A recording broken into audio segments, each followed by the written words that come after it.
He's a Hall of Famer, John McClain. Houston Chronicle joins us on SicEm365 Radio. John, I know that they're doing that golf deal, Aaron Rodgers and Tom Brady, Mickelson and Bryson DeChambeau. I was thinking about Tom Brady. I know he's had some things along the way, the investigation, deflate, all that stuff. I get that. But in the end, is he about as good a superstar, a guy who's handled a career? I know others like Staubach or whatever, but is he one of the best, not just as a player, but how he's handled everything? I think absolutely. He's the greatest quarterback in history, and people are envious of him because of his family life, his wife. You've never seen him involved in anything legally. He and Peyton Manning are about as good a twosome of superstars and role models as you could get. John, will you and other Texans writers have to do a lot of getting to know you articles about this team this year since there's 46 new players? Paul, there's 50 new players, 42 veterans, and yes, we're going to have to do that, and they're going to have to get to know each other. They've been together throughout the off-season program, but they've yet to see each other when they put on pads and they start to hit. So it's an interesting situation. I say interesting. It's also a fascinating situation. I've never seen anything like it. And they're definitely starting over.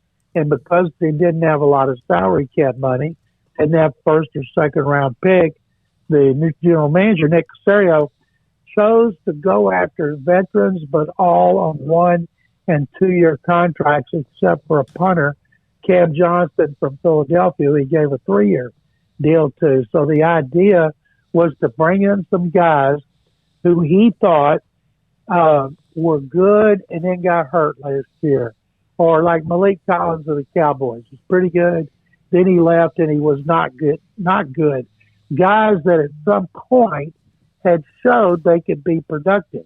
And so what you do is you dangle a contract extension from in front of them like a carrot on the end of a stick, and you hope that enough of them are really hungry to make more money and take advantage of next season when the cap goes back up and they'll have a lot of money to spend.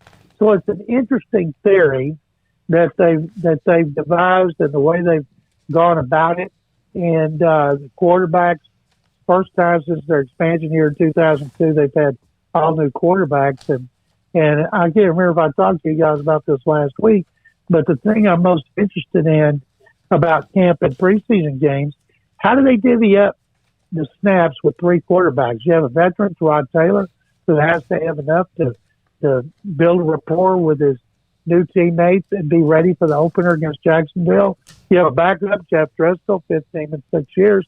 You can't ignore him because if Taylor gets hurt, as he did in his last 2 starting jobs at Cleveland and with the Chargers, he's going to be the one to replace him.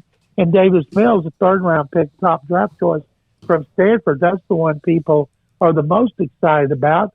They got to see him because at some point this season, he's got to play extensively because if by a miracle he could be their quarterback, that would change next year's draft. If he can't, then of course their top priority next year's draft, when they might have the 1st overall pick, is to get a quarterback. So they can't ignore Davis Mills. So watching how those quarterbacks are used in camp and preseason to me is so intriguing. John, I remember being impressed by Garrett Wallow when he was at TCU. He was one of the Texans' 2 5th-round picks. What have been some of the early comments or returns on Garrett Wallow?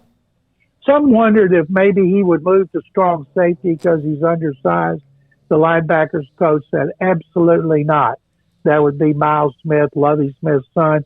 By the way, I did a story Sunday that's on our sports website, TexasSportsNation.com, on Lovie Smith and his son Miles Smith, coaching linebackers, their relationship, what people say about the two of them, their similarities and their differences. And I've known, like David, I've known Lovie for more than 20 years, but Miles was very interesting to get to know his philosophy of coaching. He said, I'm a teacher, and I'm like a high school teacher. My subject just happens to be football, and I know everybody learns at a different rate and I got to figure out what that rate is, and then make sure I teach them the right way. So watching them, to me, is exciting. And Wallow, Miles Smith said no. He is a linebacker. I think this, Craig, he's going to be one of their best special teams players right off the bat. The Hard Knocks, so shocking. It's kind of like the Cowboys and Giants, it seems like every year start on Sunday night or Monday Night Football, and not this year. But Hard Knocks and the Cowboys, is that like just the default if they can't find somebody else of interest? Well, they could have made another team. The difference is Jerry Jones wants to do it. Mm-hmm. You know, Jerry eats up that publicity. As someone who's seen every episode of Hard Knocks going back to the first year, I'm always fascinated by all of them behind the scenes, but especially the Cowboys and especially Jerry. No offense to Mike McCarthy, but he's boring compared to Jerry Jones. The team I wanted to see, the team I would love to see every year is New England and Bill Belichick. I mean, everybody should want to watch him squirm, knowing in his office they had cameras on him everywhere except when he goes to the bathroom. And I'm guessing he conducts a lot of coaching business from the bathroom, knowing they couldn't follow him in there. And I wanted also this year, I thought Arizona would be great from a personal standpoint because of J.J. Watt and DeAndre Hopkins. And I like Cliff Kingsbury and I like Kyler Murray. But you can't go wrong with the Cowboys on anything, especially when they should bounce back and win the NFC East. I think they're going to win it handily because I think they would have won it last year as they did the year before if Dak Prescott had not been injured. John, I went to overthecap.com and you're talking about the 1 and 2 year deals, and the Texans only have 20 players under contract 2 years from now. And one of those guys is Deshaun Watson, who we all assume is not going to be there anyway. So really you can look at it as 19 players that they have any long-term future for, and some of those are draft picks from this year. Have you ever seen it done this way before, or is this kind of like they're doing expansion again?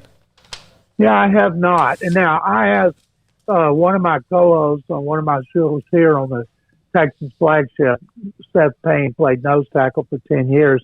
And he was part of the Texans expansion team, came from Jacksonville. And he said, when it comes to new players, yes, he said, but he said, these guys have been good. He said, at our group, they weren't very good. They won 4 games that first year. Everybody thinks they're going to win less than that this year in David Culley's first season, and they very well may. They may be like Jacksonville last year, go to 1-15, 1-16. But I think in 2 years, that group of 19 may be cut down to like 7 or 8. I was asked on the air this morning here how many guys that I thought could be starters, and it was 7. So that means they have 15 jobs open. Usually you say, well, there's 15 guys who are returning starters, and based on moves made in the off season, they probably got 7 spots open. They got 15 starting spots open as far as I can tell. All right, John, thank you. Craig, Paul, David Smoak, and John, go ahead. Okay, John, thank you very much. Thank you, guys. Yes, sir. John McClain, Houston Chronicle, with us on Tuesdays in the 5:30 segment or so, and it's a great double dip when it comes to the NFL with David Hellman